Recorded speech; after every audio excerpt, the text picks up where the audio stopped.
Last night, we showed you how a local mayor built a business around traffic cameras across Northeast Ohio. Tonight, in part 2 of our 3 News investigation, we take you into the village at the center of that operation.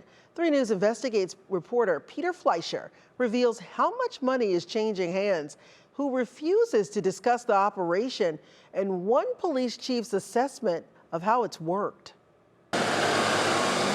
Peninsula is a quaint Northeast Ohio town of barely 500 residents. We have presentation of agenda. A small community, but big business for Trevor Elkins and his traffic camera consulting company, Targeting and Solutions Limited.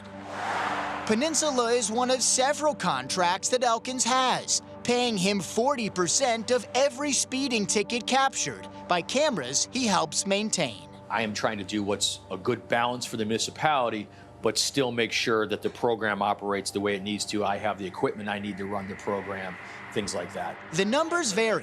All council members. The village of Windham recently started a deal with Elkins in June of 2025. Records show it paid his company $13,000 across the next 6 months. Nearby Hiram has paid at least $150,000 over the last 2 years, but no community pays like Peninsula.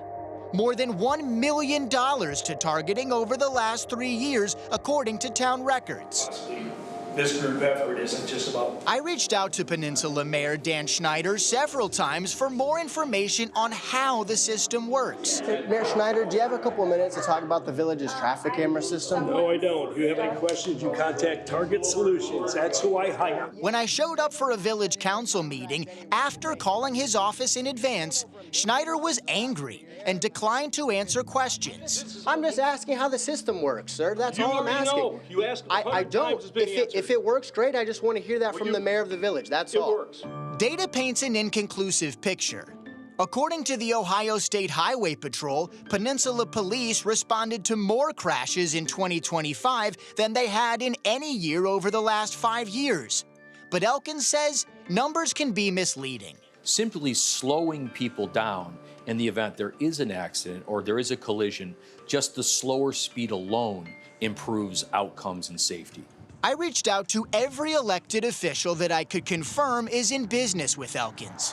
They all declined to talk. I would not advise my clients to speak with the media, having gone through this experience many times myself in my official capacity and watched the media manipulate and twist what is actually going on into something is not. So, do you think that these mayors have any responsibility to their constituents to explain how the program's working, if safety has improved, how they're spending taxpayer dollars? So 100% I think they have the responsibility to do that. They have done that. They do it at their council meetings. They did it by passing legislation, acknowledging, hey, we have a speeding problem here. We have to do something about it. There's nothing being hidden. There's nothing nefarious. But why is a private business vendor advising elected officials on transparency decisions? We reviewed every contract Elkins has in these communities. None of them include media relations or media advisory roles. After doing it and seeing the results, it has paid off. Windham Police Chief Rich Geringer eventually did sit with me to discuss Targeting system about 6 months after the village installed it. Pay receipts show Windham generated about $36,000 in village revenue, but Chief Geringer says he's noticed a big difference. Brake lights come on right before they get to town. They may not have been doing the speed limit before they get here, but they do when they come through here. While acknowledging the sizable cut that Targeting takes, Geringer insists the deal makes sense. It is fiscally responsible for us right now to have it outside the department. Right now, we couldn't afford a staff member to do what they're doing for us. Not everyone who hears Elkins' sales pitch leaps at the offer. 3 News discovered multiple communities who declined Targeting's proposal.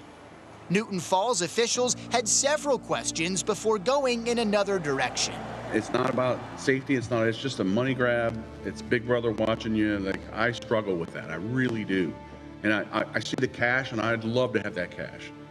But it really, I mean, where does it end? But with a growing list of clients and hundreds of thousands of dollars in annual revenue, there's no denying the interest the business drives. After doing it and seeing the results, I wouldn't go back and change a thing. It actually has been a deterrence. Let's be very clear. I do not make a dime until somebody breaks the law. So we're not taxing people. This is not a tax. These are people that have consciously made a decision to break a law. And just like fingerprints and DNA, we have begun to use new technology that allows us to be better at enforcing safety regulations than existed before. That's what I would tell people. If you don't want to pay a ticket, slow down. It's the community's call to make. Slow down or pay up. And is the cost of enforcement worth the price? Peter Fleischer, 3 News.